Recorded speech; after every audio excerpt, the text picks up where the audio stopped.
Okay, we are live. Hi, this is William Ramsey. Welcome to William Ramsey Investigates. On today's show, of a very special guest. His name is Robert Eringer, Eringer, and he came to my attention. He's done some work on this topic that's really burning up the internet about the Epstein files. If you're watching this on my 3 YouTube channels, X, Rumble, you'll see his Substack. It's just his last name. I'll put a link to his Substack. He writes on a variety of different topics.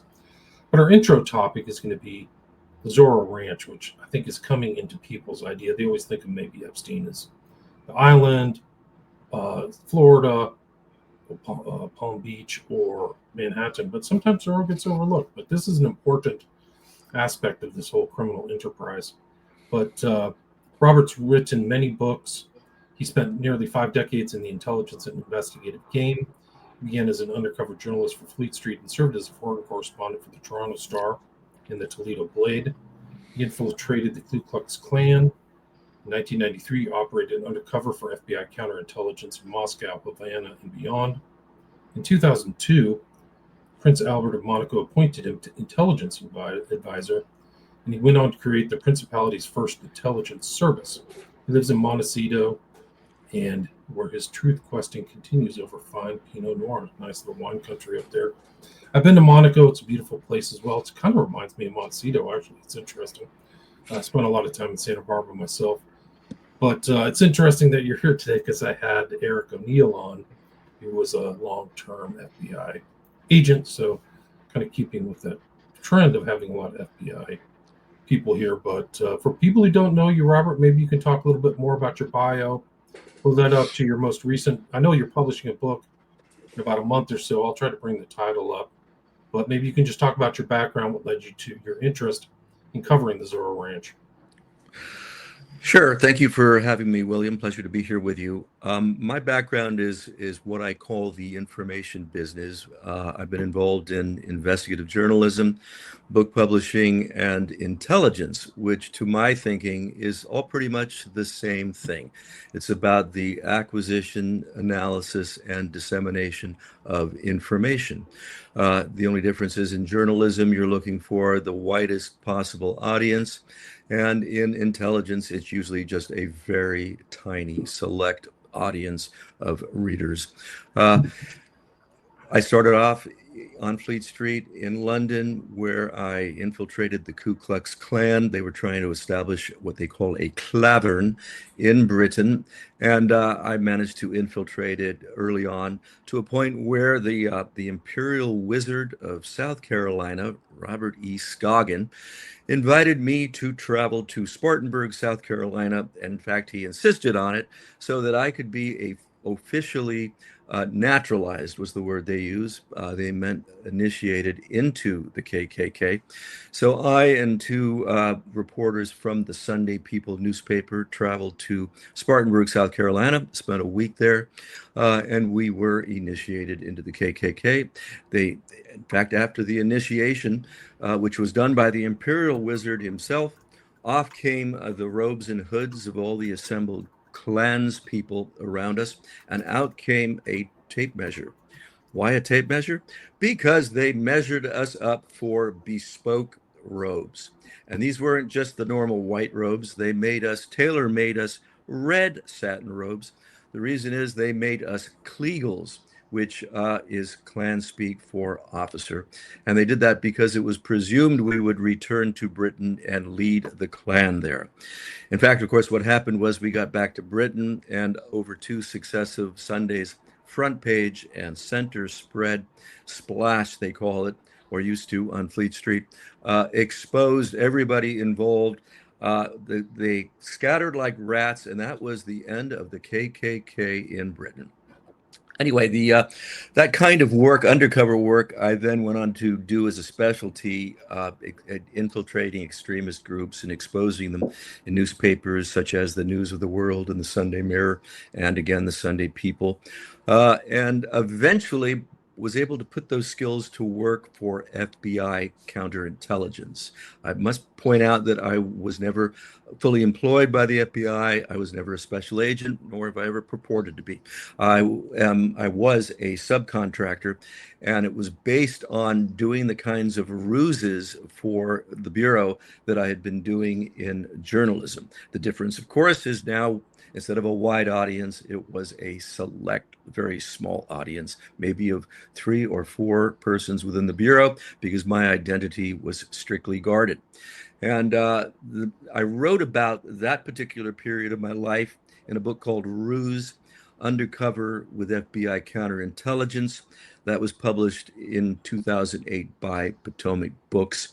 And I talk about the missions that I did for the Bureau, starting with the attempt to rendition Edward Lee Howard, who was the only former CIA guy to ever successfully defect to Moscow.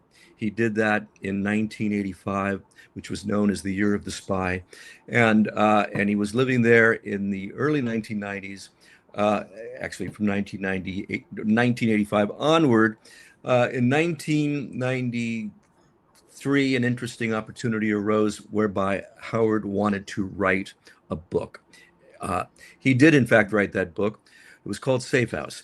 And I became his editor, except what he didn't know was that I was really working undercover secretly for the FBI. And the idea was to get to know him, befriend him, and try to figure out a way to lure him back to the United States to face the music. That went on for a bit. It went on for a few years. In fact, we could have renditioned Edward Lee Howard. Everything was in place to do that. And the Bureau was very gung-ho in association with the CIA. However, at the 11th hour, when we knew where Howard would be, where we could nail him, the Clinton White House intervened and aborted the mission. So the FBI was not allowed to get its man, and Edward Lee Howard continued to operate freely, at least inside Russia, and he would travel throughout Europe as well, until he met in untimely death in 2000, I believe it was 2002, July 2002, when at the age of, I believe he was 50 or 51, he supposedly fell down a flight of stairs at his dacha, and broke his neck. And the problem with what the Russians said about that is his dacha didn't have a basement. But I've never much trusted the old KGB, still don't. Anyway, my work for the Bureau went on and on and on, not only doing Edward Lee Howard, but rusing the former chairman of the KGB, Vladimir Krychkov, and getting to know Howard's Cuban contacts, which led me to the Cuban mission and those doing espionage for among the Cubans in Washington, D.C. Made for a couple of interesting chapters in that book. And eventually, I crossed the line from counterintelligence to criminal investigations to try to hasten the extradition of Ira Einhorn from France.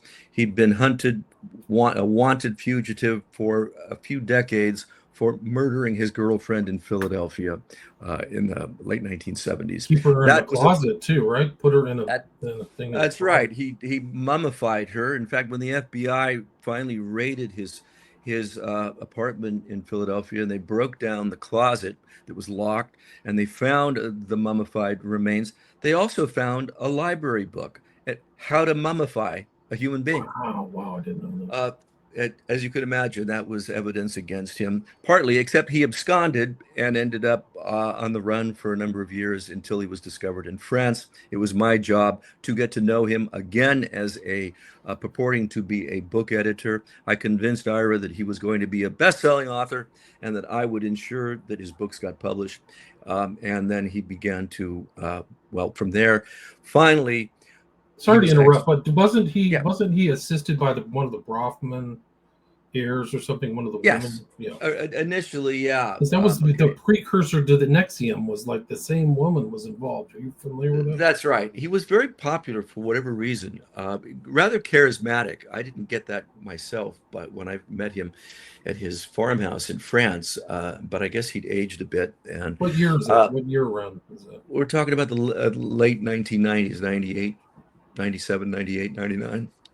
It went on for a bit. The French were were stringing us along in terms of when the Philadelphia investigator who'd been hunting Einhorn for years finally discovered his whereabouts. The French arrested him, but then they let him go a few days later, and extradition proceedings got launched. But the French kept dragging their feet, dragging their feet. They would tell the United States, the DOJ, well, we can't extradite him because we don't believe in the death penalty. And you have that in Pennsylvania where he would be tried.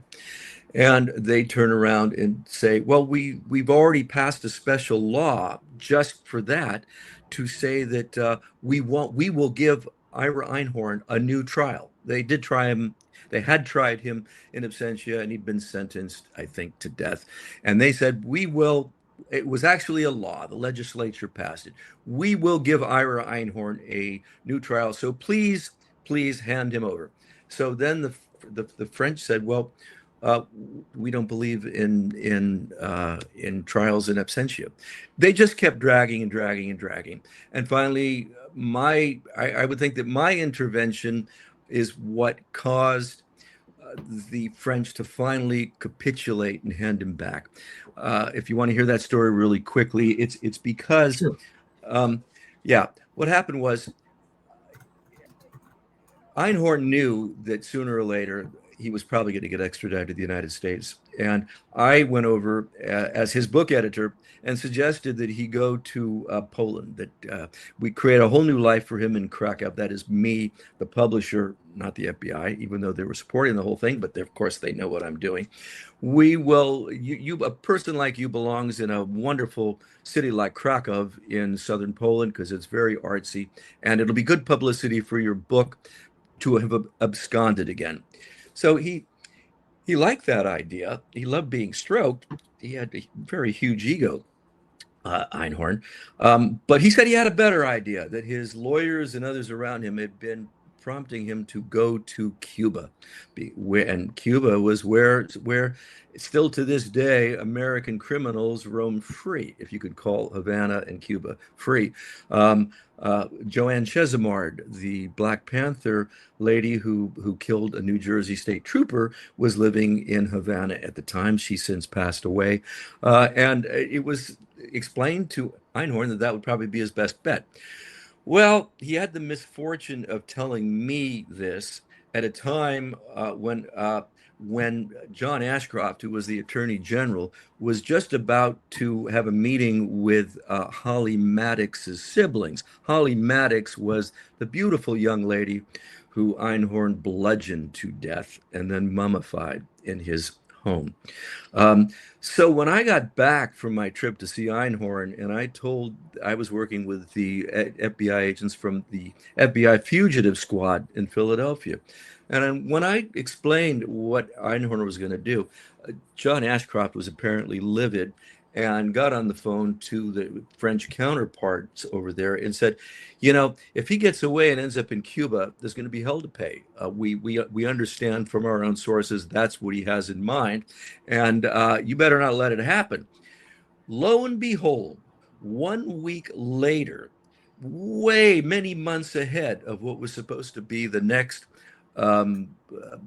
hearing, although it was supposed to be a minor one, about his extradition. 1 week later, all of a sudden, the court in Bordeaux, France, said, you're expected in court in a week, and we're going to decide extradition.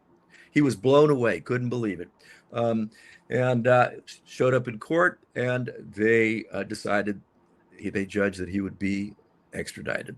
So he sort of did what he told me he was going to do. What he told me he was going to do, he'd never go back to the United States, that he would prefer to kill himself, and that what he was going to do is immolate himself in flames like the Vietnamese monks did to protest rulers of Vietnam back in the early 60s. And he did go through the motions. He invited French media crews into the kitchen of his farmhouse and took out a butter knife and punctured his neck.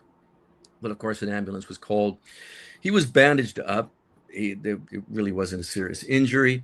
They gave him a few days to recuperate, and then the gendarmes arrived to put him in their vehicle, drive him to Charles de Gaulle Airport in Paris, and hand him over to my two buddies in the fugitive squad, where he was put in handcuffs, put on plane, and flown back to the United States, where true to their word, they provided him a new trial. It took the jurors only 4 hours to convict him of murder, and he spent the rest of his life at Hootsdale State Penitentiary, from which he wrote me a letter 6 months after he was in prison, and saying, "What happened to you? Where are you? You were supposed to publish my book." So he never got onto the ruse. Never did. Nope. Your book. Interesting. Yeah. Well, sorry about that long story about the FBI. No. I know we want to talk about Monaco and I do. I want to talk about Grace Kelly's son, the Order of the Solar Temple. Are you familiar with that? Say again? The Order of the Solar Temple, because that's where Grace Kelly, when she supposedly drove off the cliff, she ended up on property of this cult called the Order of the Solar Temple. Have you heard of that? Yeah. I'm aware of her affiliation with that group, and I believe that's probably true. Whether it had a connection to her death or not, I'd be less sure of. Although I do think there is some question about whether the Italian mafia was involved in her sad, tragic demise. Believe it or not, I think she was only 52 at the time. Yeah. But there was something very mysteriously wrong with her brakes, and she chose the wrong roads to go down. I know that trio of curves that exist coming down from La Turbie into Monaco, treacherous, but with brakes not working, fatal in her case. Certainly there was a mafia connection in the death of Stefano Casaraghi, who was Princess Caroline's husband, who died in the tragic yacht racing accident. I believe that was in 1990, where his boat flipped mysteriously, and he was killed. And then, after he was buried at Monaco's cathedral, there are persons who tried to steal his corpse. And that has been associated with the Italian mafia, partly because of promises that had been made about their ability to penetrate Monaco's very lucrative real estate market, and they went undelivered. There's huge fights that go on all the way up until today over real estate in Monaco. Monaco's probably cost more per square foot than anywhere else in the world. Wow. And building has always been the big money spinner there, and most of the corruption relates to that business. Sorry, once again, I've gone off on a tangent here. No, it's not. It's very important, actually.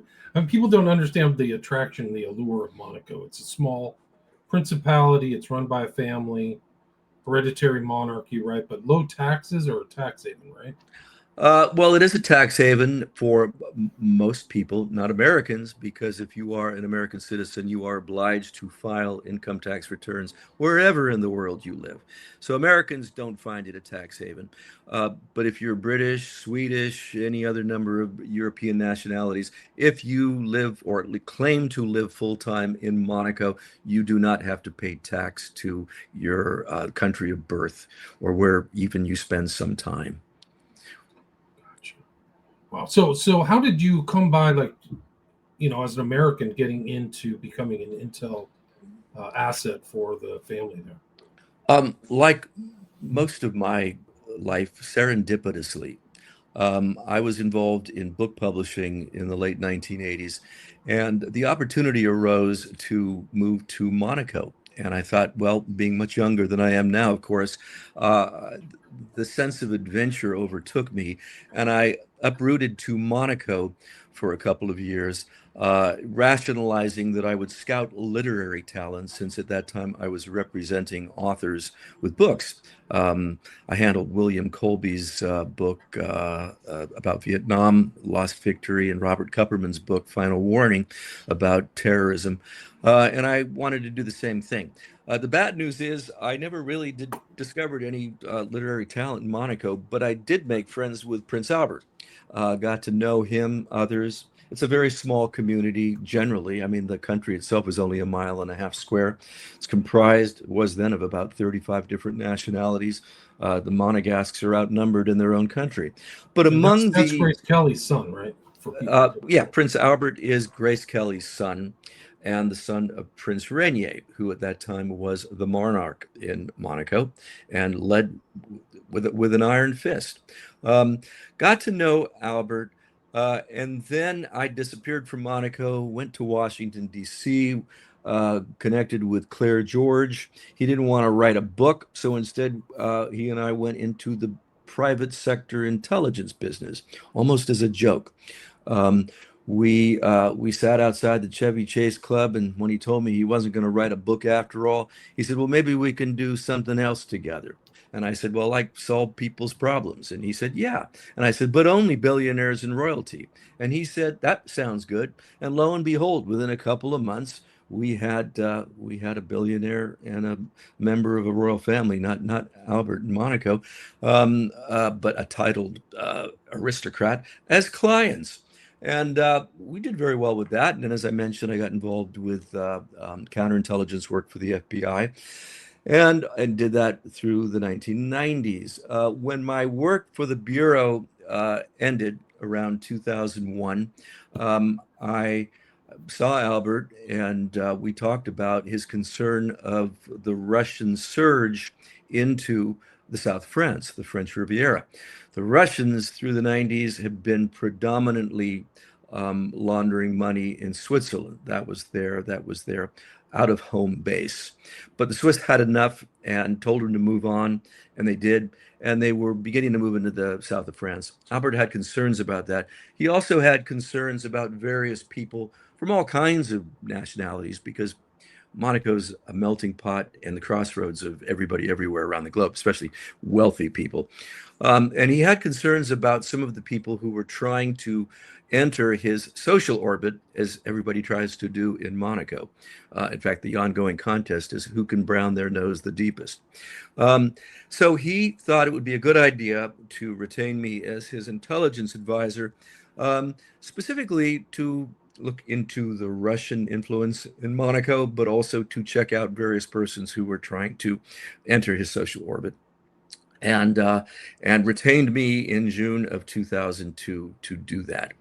The first thing I did was I realized that on my own and with some contacts I had that I brought into the situation with me, we would not be able to provide Albert with the kind of intelligence we really needed to unless we had some assistance that didn't cost us any money. So I embarked on creating liaison relationships with other intelligence services, primarily at first the CIA and Britain's MI6. And my pitch was very simply that pretty soon Prince Albert of Monaco, once his father passed, would be the monarch, and he wanted to do something about the corruption in Monaco and about money laundering. So they very kindly signed on. We created liaison relationships, and whenever I needed to know about any topic or individual, all I had to do was provide them the names, and they would run traces, and they would provide what I needed to give to Albert so that he could be better informed. On top of which, CIA MI6 offered to come brief him on any given subject. Once we had David Steele of the famous Steele dossier. At that time, he was apparently running Russia House, the Russian division inside MI6, and he personally came to Monaco to brief Albert and me on Putin and Russia. He was very polished, very professional. It was a great briefing. Sorry that he ventured off in the private sector and went a wrong direction. that was later explained to me how that can happen. We can get back to it, but I don't want it to interfere with what we're talking about here. I organized liaison relationships when Prince Rainier passed in April 2005 and Albert ascended the throne. My role changed. Excuse me. Let me have a little bit of water here. Yeah. I mean, it is interesting. I mean, I know that the Russians kind of came into south of France pretty strong before 2014, before the conflict started. Yep. But like, what was the kind of, how would they launder their money? How would they launder their assets from the Putin era? I guess it would be the post-collapse era. Just normal confidential banking in Monaco. Banking at that time, anybody could come in and launder money. It's not as easy now, but it's easier in Monaco than in most places because a lot of people have had to reform, or the international financial community will put them on a gray list or a black list, and they won't be able to communicate with the rest of the world. But back then, in the early aughts, anybody could open, well, you'd have to have a bunch of money, but if you were a Russian coming in, the banks were glad to have you. You show up with $10 million, even in cash, in suitcases, and you have an account. And that may still happen today, although less likely. I'm sure they've gotten far more sophisticated about that. But that's the answer, confidential banking. I was saying earlier that after Prince Albert ascended the throne, I created the Monaco Intelligence Service. I no longer had to be just intelligence advisor. I created a service because that's what it was at that point, and it needed to be, because we then embarked on creating a whole new slew of relationships with foreign intelligence services all around Europe. And it was very productive for us because, once again, we could get whatever information we needed quick on just about anything and everything. And I went on to then begin to assemble the various financial intelligence units of the micro-European states like Luxembourg, Malta, San Marino, which is surrounded by Italy, and Liechtenstein, and discovered that before my arrival on the scene to try to organize them, there was absolutely no meaningful contact between the financial intelligence units. Luxembourg actually had and still has a proper intelligence service, but the smaller states, they never got beyond financial intelligence units within their police departments. Well, I created an association of micro-European intelligence services, and we began to have meetings, and we created a common shield among us so that we could keep each other informed about what Russians or other nationalities were hopping from one tax haven microstate to another, looking for banks to launder their money in. Right. So is this kind of the heraldry right here, the Monaco Intelligence Service? That's yes. Yeah. In fact, I was working with Prince at one point, starting around 2006. I brought into our service Prince Albert's cousin, a man by the name of Jean-Léonard de Massy. And he was the guy who then kind of helped us officialize and struck these badges and so on, just so we could go to foreign intelligence agencies and say, see, we really exist. We're real. A lot of them needed more than that. In fact, almost every intelligence service that had a relationship with us first would come to Monaco, and they would meet Prince Albert in person at the safe house that I kept in Monaco. And only then were they satisfied that this was real and that we were off and running with an information population of Monaco, exchange. Yeah, it's not very big. I think it's under 20,000 of permanent. Yeah, when I was there, it was more like 30 plus. Now it's higher because they've created a lot more space in the last 15 years. A lot more buildings have gone up, and it's closer to 40,000 now. 40,000 like permanent residents, like people who are like not. Well, they call the foreign residents call themselves permanent residents, and that's how they're able to renew their residency permits every few years. But most of them just use it as an official residence, and then they do things like run up their electricity bills by keeping the lights on, so they can, when they're called in for an interview, they can try to prove that they're actually living there full time. And this is the cover of your upcoming book here, Spy Master of Monte Carlo. That's come in. That's Valerie Plame, Bob Bear, which is a strange thing. I've had another guest on here who went to school with Valerie Plame, and he wrote a book called Ruse. So it's kind of a weird synchronicity. Uh, yeah, yeah. He's a good guy. I like Bob. Yeah, so you've had some there. There's some of these famed names, Bill Cooper and all that other stuff. So, how long was your stint in Monte Carlo? 5.5 years. It went on until about the end of 2007, at which point it became clear to me, or it became clear to Albert first, and then clear to me, that he really wasn't going to clean up the principality the way he'd promised to his subjects and to all of the intelligence services that I'd pitched on the fact that he was going to clean up the principality. So he let everybody down. He gave at his speech when he in July of 2005, when he officially was his investiture. He announced a new ethic in Monaco where he was going to clean everything up.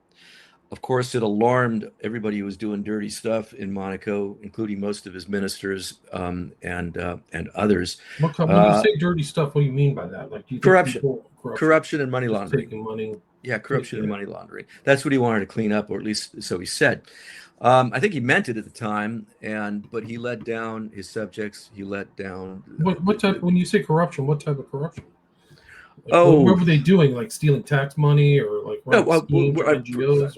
No, but for example, I'm going to use the example of his own palace accountant, who a couple of years. Well, let me go back. His own palace accountant was engaged in real estate corruption by aligning himself with real estate interests who were bidding on major projects in Monaco, secretly working for them while influencing the prince about where to go and who to give the bid to.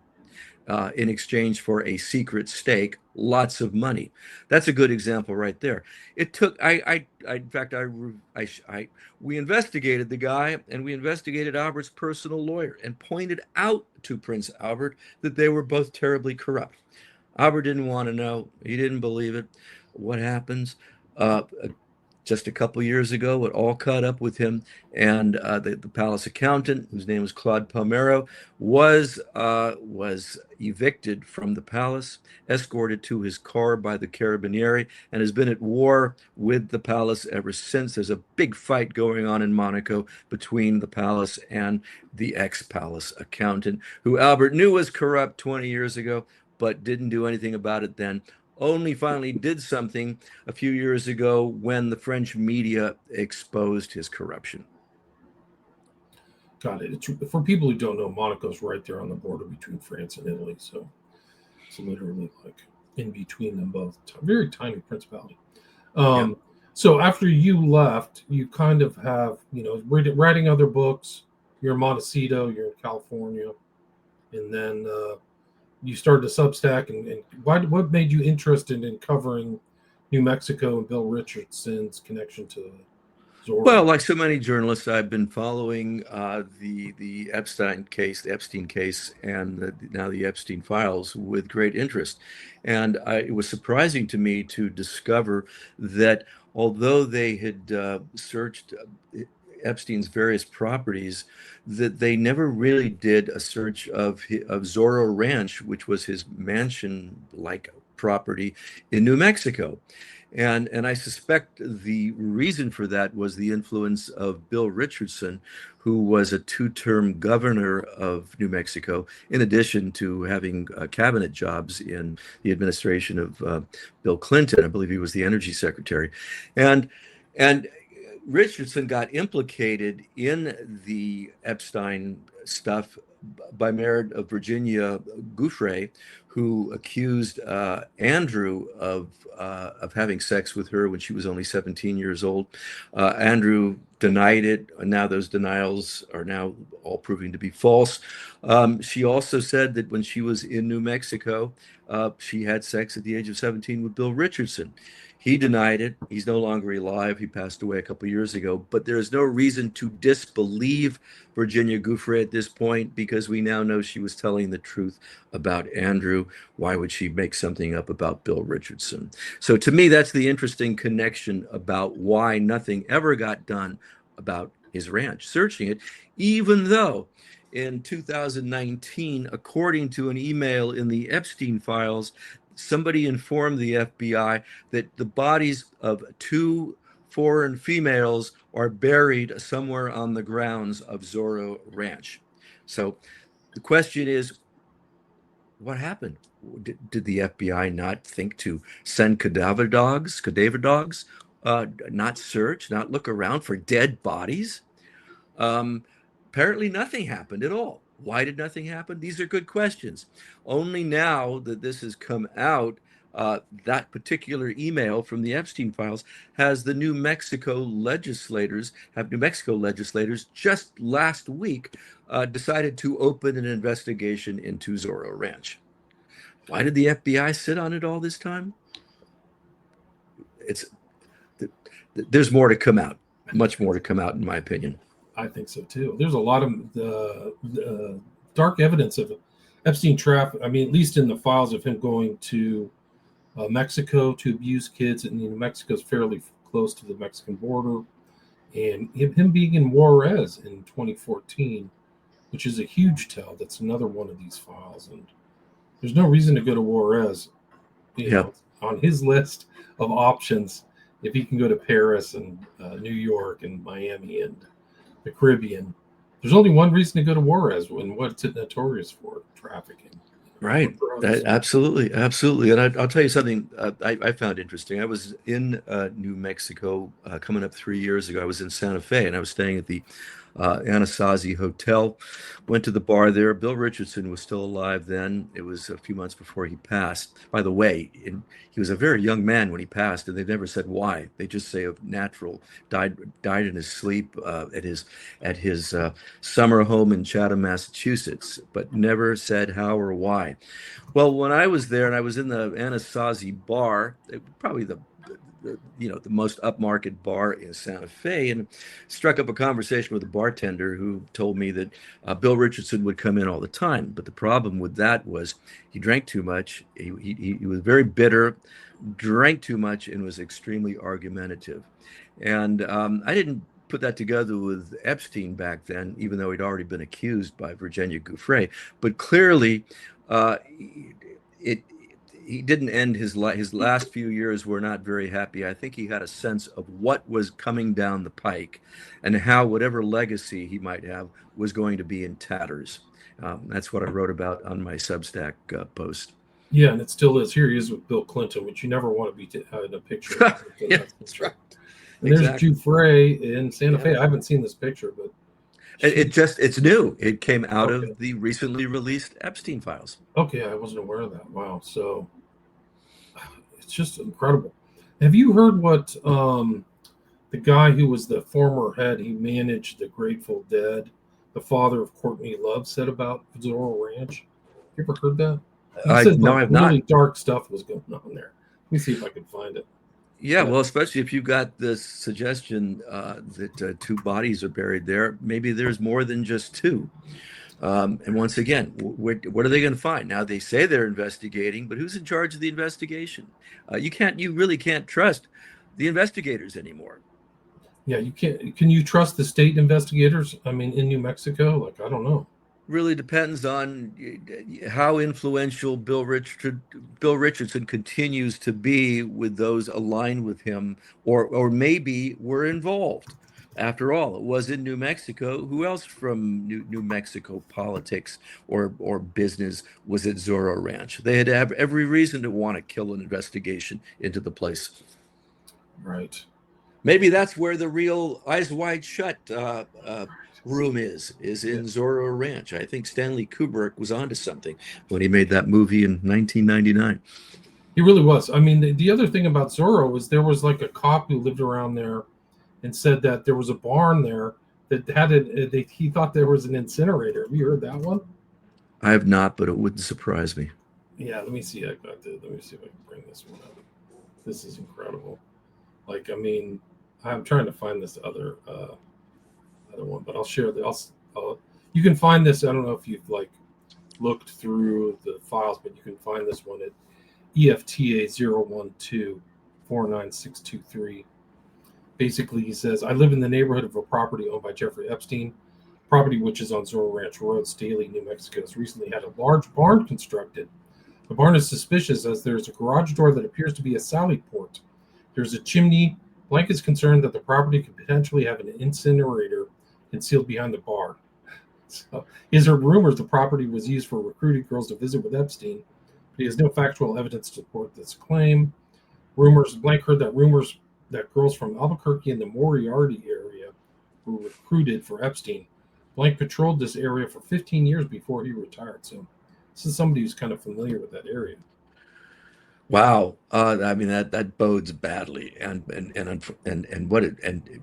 Epstein would have had total protection from the governor, from Bill Richardson, because he's blackmailed, right? So we know Giuffre said that somebody was sent there, but who else was sent to Bill Richardson, right? Like maybe there's other things going on. There's all, the talk continues as to who he may have really been working for or providing evidence. He's probably been providing stuff to a number of intelligence entities because for himself, it was all about leverage and new influence. And maybe you can expand on that because he seemed to have connections with the CIA, the Mossad, through Robert Maxwell, all kinds of stuff. Like he seems to have kept going with the Maxwell kind of operation. Do you have any thoughts on that?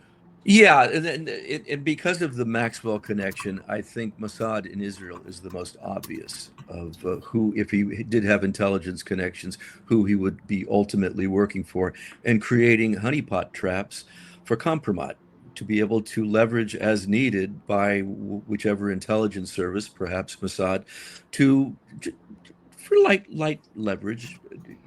Yes, it's blackmail for sure, but it's common in the intelligence services, and it sure seems like Epstein had everything wired up and was recording everything that was going on there, and we've yet to see a bunch of that stuff. Hopefully, we will get a chance to down the road, but yes, I think it's completely plausible that he was serving an intelligence service and maybe more than one.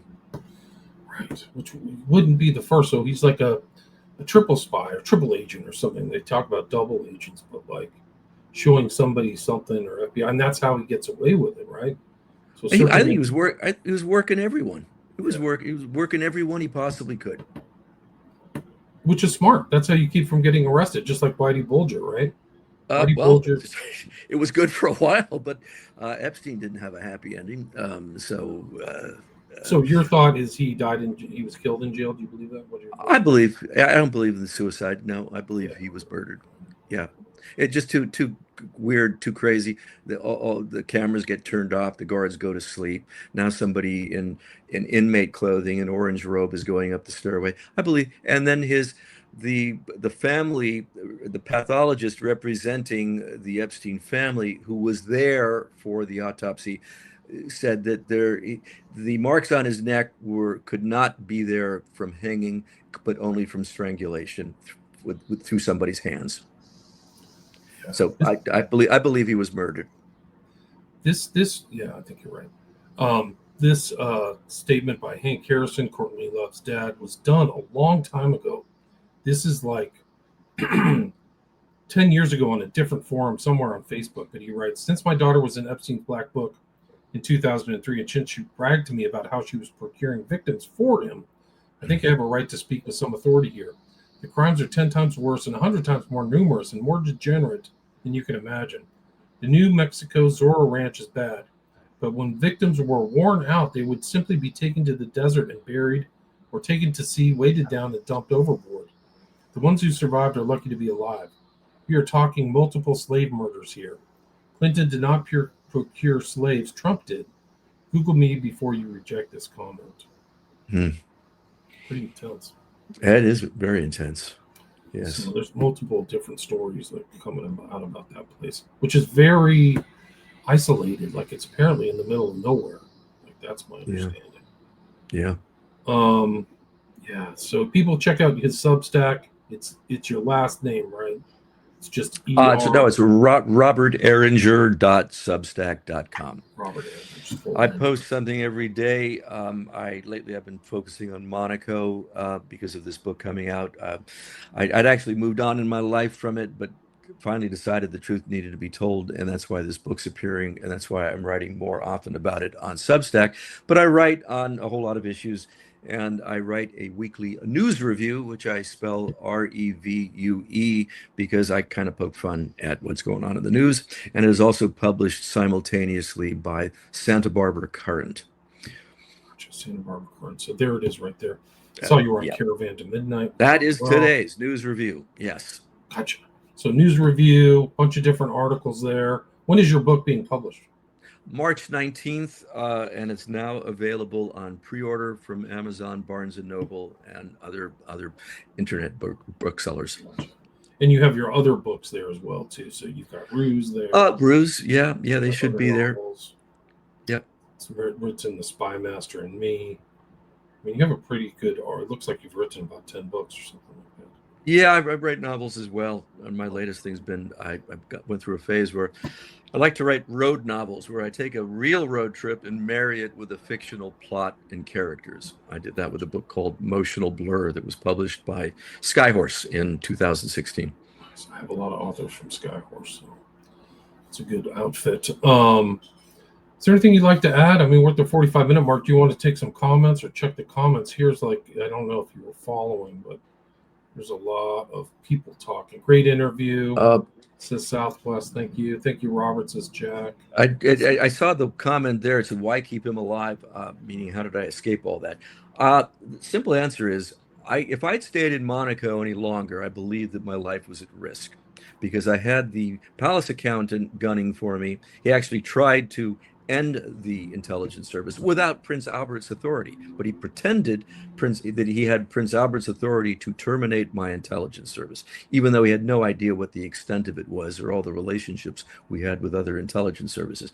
I had him seriously sore at me and then the Prince Albert's personal lawyer, Thierry Lacoste, who was in cahoots with the accountant in their real estate corruption. And then I became better known for the first few years as intelligence advisor. And even when I started the Monaco Intelligence Service, I was very invisible. But once we had Albert had the good chief of staff who was actually trying to implement a cleanup program, word began to get around that Albert had his own intelligence apparatus. And a lot of people were upset about that. They didn't like the idea that Albert could have information that didn't come from Monaco's interior ministry. Up until then, the police couldn't even get their information through to the palace. It was all filtered by the interior ministry and controlled. So nobody wanted Albert to have an intelligence service. Nobody wanted to be cleaned up. And I'm the guy who suddenly they realized was running it. And it was at that point where I decided not only wasn't I going to put up with this any longer because clearly Albert was not going to clean things up like he said he would, but I think my life was at risk as well. As an official from MI6 told me, you better at least close down your safe house here, that little apartment where we'd have all of our meetings and where I slept when I was at Monaco. He said, because you're going to get firebombed. And at the time when the accountant actually tried to terminate our intelligence service, I realized the word was out. I did feel threatened, and I understood that if I stayed longer, that I might not exist beyond that for very long. Gotcha. South Tower says, great interview. Sammy says, thank you. Jack asked you, why did Ira Einhorn mummify the girl? Why was that his choice? Do you know? I guess he didn't know how to get rid of the body. Ira Einhorn is very lazy, so the idea of taking a body down from an apartment into a car and putting it in a trunk, I didn't think he had a car. He would have had to involve somebody else who would then be a witness against him, maybe possibly turn him in. I mean, I'm only thinking on his behalf, but he probably thought it was the safest place to keep her and not be discovered that he'd murdered her. Why it took the Philadelphia police 2 years to get a warrant to go into his house when everybody, her family, knew that she was the last person he saw. Once again, a lot of it is incompetence and bungling. It's not just when the FBI doesn't do stuff when they should have done it, is because they're hiding something. It's because of sheer incompetence and bungling things like that seem to have just happened in Tucson, Arizona, with this abduction. Right. Kent says, great interview. Thanks, Kent. Silent wants to ask me about Bill Colby and DB Cooper. That seems like a stretch. You ever heard that theory? I've never heard that theory. Okay. I never have. Very interesting. Good thing you got out. Jack says, great interview. So we had 160 live listeners. So thanks for listening, everybody. Thanks for the comments. And is there anything else you'd like to add, Robert, before we wrap it up? I mean, I could go on for another 2 hours, but I think we covered I'll have enough. you back after you publish the book. Then I can read it and I can ask you some pertinent questions. Great. I'd love to join you again and your listeners. So you have a Substack. Do you have a website yet, or it's just your Substack? No, well, I did at one point, but I merged it with Substack. So roberteringer.com goes to the Substack. Gotcha. So it's Robert Eringer, ERINGER.substack.com. Yes. I'll put him. I'll put a. That's it. Silent says thank you. William says have him back for sure. Yeah, you can definitely. I'll come back anytime you like. And Truth Seeker says I like this guy a lot. John Vieira says it was a pleasure. Learned a ton. So thanks for coming on. Really appreciate it. Again, the guest is Robert Eringer, ERINGER. And then he has a book coming out, which I showed the cover of it. So keep an eye out, guys. It's Spy Master of Monte Carlo, Tales of Royalty, Espionage, and Betrayal. So, Robert, thanks so much for your time. Really appreciate it. Thank you, William. Appreciate you having me on. Okay, great. Stay there. Okay. Okay. We